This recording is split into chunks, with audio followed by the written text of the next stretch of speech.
This week's 48 Hours takes us inside the search for Jermain Charlo. She's a Montana mother who disappeared without a trace back in 2018. Investigators have now released never-before-seen video of Charlo exclusively to 48 Hours. Now, they are the last known images of her before she vanished. Michelle Miller gives us an early look at the 48 Hours investigation. On Highway 93 in Montana, it's hard to miss Jermain Charlo's haunting gaze. She disappeared without a trace. Nothing. For Danny Matt and Belinda Morajo, the ordeal began in June 2018 when they couldn't reach their niece, Jermain. Unusual, they say, for the 23-year-old who was never far from her phone. So I kept calling her. More than 6 years later, with no sign of Jermain, police released this surveillance video to 48 Hours with the hope of generating leads. There's Jermain outside the Badlander Bar in downtown Missoula on Friday, June 15, 2018.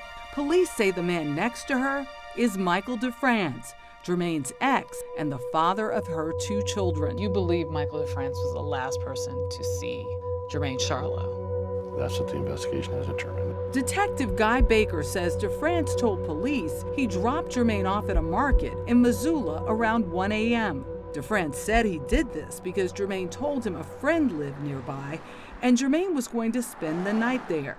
But hours later, Baker says Jermain's phone was active on Evero Hill, miles away. And it was active multiple times, primarily between the hours of 2 a.m. up until just about 10 a.m. Michael DeFrance lived on Evero Hill. DeFrance told investigators Jermain left her phone in his car and he later discarded it. Searches in the area did not find Jermain. DeFrance has not been named as a suspect. Jermain's case is part of a nationwide epidemic of missing and murdered Indigenous women. Jen Murphy is an educator and photographer. That red hand, you can't not see. It shouts out, we're not going to take this anymore. With a billboard campaign and the release of this surveillance video, the hope is someone knows something that will bring Jermain home. Come forward. We know you're there. Be brave.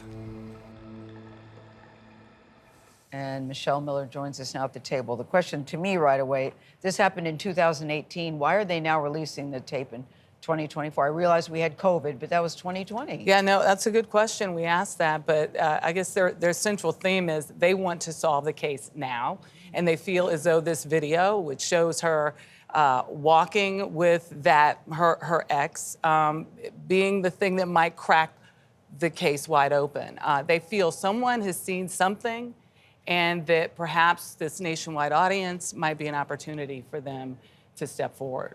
What's the significance of the red hands we see on people's faces? Well, you've seen it a lot. You saw it at the Emmys with an actor. You're seeing it more and more because people feel as though this is a situation where Native and Indigenous people go voiceless. In the state of Montana, they are 6% of the population, but 24% of the active missing persons. Wow.